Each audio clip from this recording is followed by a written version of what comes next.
Welcome back to yWild's magnetic perpetual motion machines.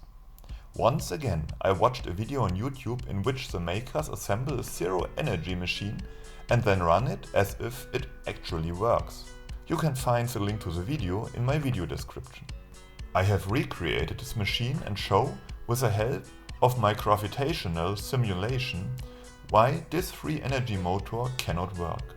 The idea of the free energy machine is that neodymium magnets are glued to a rotor at regular intervals, and this rotor is placed on an electric motor. Thus, the electric motor acts as a generator when rotating. Electric current flows through a coil with an iron core, which is placed on the edge of the rotor in the area of influence of the neodymium magnets. This electromagnetic field is likely to change polarity many times during the rotation, due to the design of common electric motors, but this effect is negligible, as we shall see. The main reason for this is a hard-to-explain permanent magnet on the side of the rotor, which must have a considerably greater influence in relation to the electromagnetic field. So, if the influence of the electromagnet is to be the basis for this kind of permanent rotation, then it makes no sense to place a strong, locally fixed permanent magnet next to it. Rather, one should think of a particularly sensible arrangement of electromagnets to do the job. So, what will happen and why?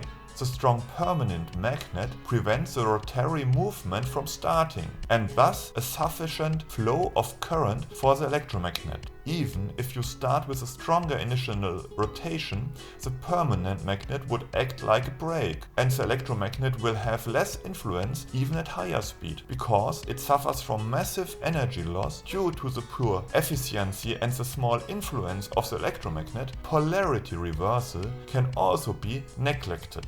If you've seen my videos in which I compare magnetism to gravity, you will see the gaps in the glass pane as Gaussian curves. Blue balls in the indentations are the magnetic influence of the blue magnets on the red neodymium magnets. A large ball symbolizes a strong magnetic force, a small one a small force. The indentations are the influence of the neodymium magnets on the blue magnet.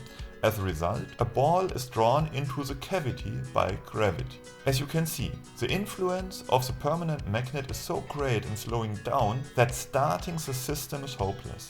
The minimal influence of the electromagnet, the tiny ball, cannot do anything here. The tiny ball would be a bit larger at higher speed, but still too small to oppose the mighty permanent magnet.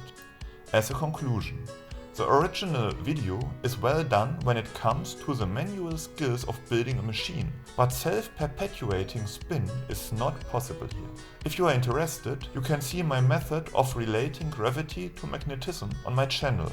Click and subscribe to yWild if you dare. Thanks a lot for watching, have fun!